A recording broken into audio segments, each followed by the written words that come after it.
We're going to talk about how to take one idea and turn it into a week's worth of content. Because here's what I know to be true: most authors don't have a content problem, they have a content multiplication problem. They're sitting down asking themselves every day, what should I post? But instead, they should be asking, how can I get more mileage out of what I've already created?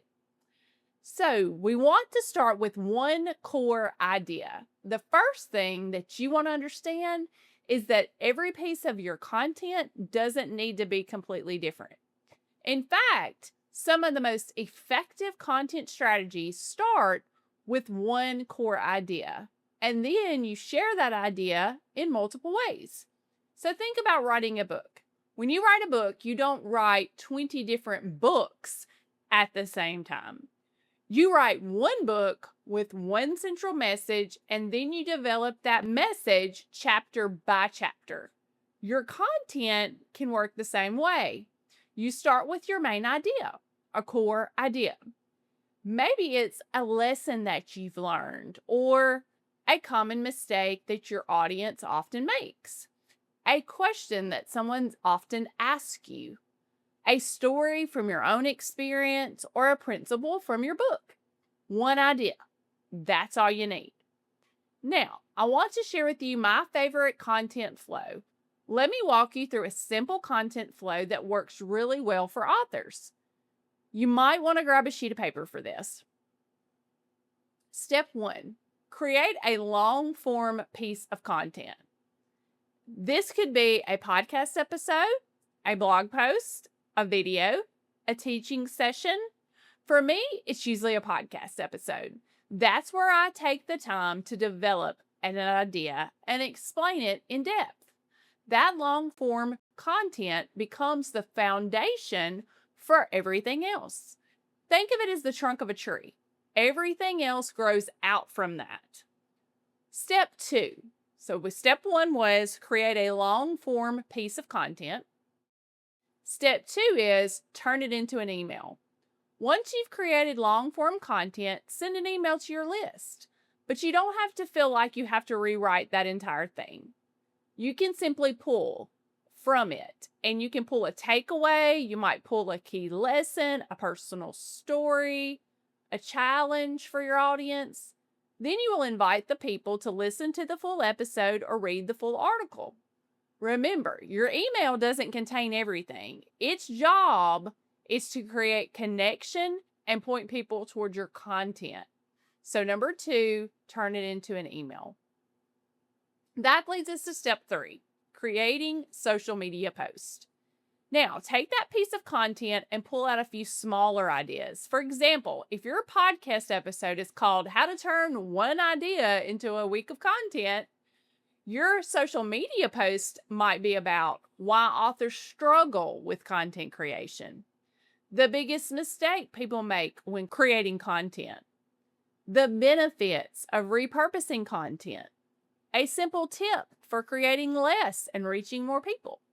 That makes 4 pieces of content, and you haven't even created anything new. You have simply extracted pieces from what you already have. So those are the 3-step formula. Step 1, create a long form piece of content. Step 2, turn it into an email. Step 3, create social media post.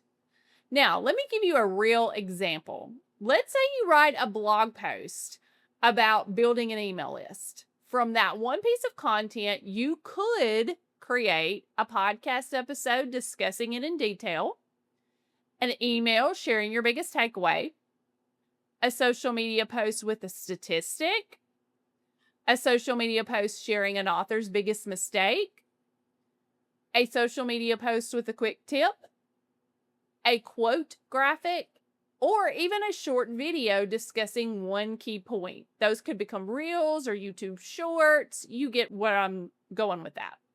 Suddenly, one idea has become multiple touch points within your audience. And the best part is, everything reinforces that same core message that we started with. Now, let me share why this works so well. One reason is that this works well is because repetition builds familiarity. Many authors worry, though, that they'll be repeating themselves too much. But here's the reality. Most people are not seeing everything you post.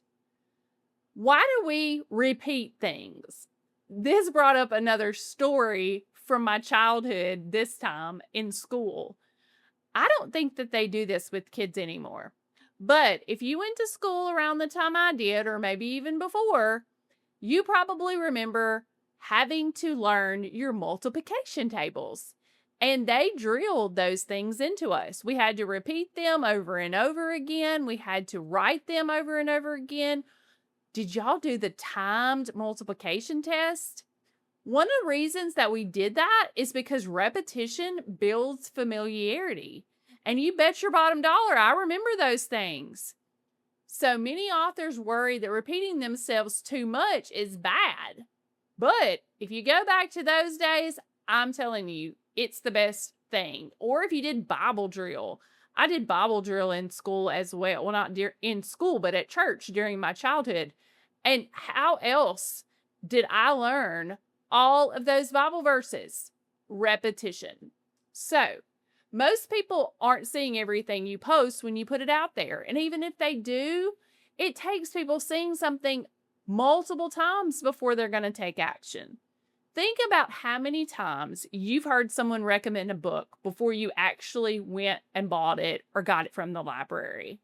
Or how many times you've heard a teaching before it really clicked with you. Repetition isn't a problem. Confusion is. And consistency around a clear message actually helps your audience understand what you're known for. So you want to keep it simple. One mistake that I see authors make is overcomplicating the process of repurposing.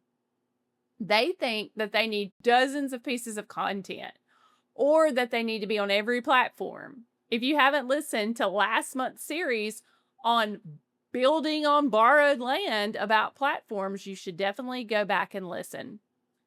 They think that they need fancy systems or complicated workflows, but the truth is you really don't. A simple system can look like this: one podcast episode or a blog post, one email, and 2 or 3 social posts. That's enough. In fact, it's often more effective than trying to do 10 different things halfway. So remember what we talked about.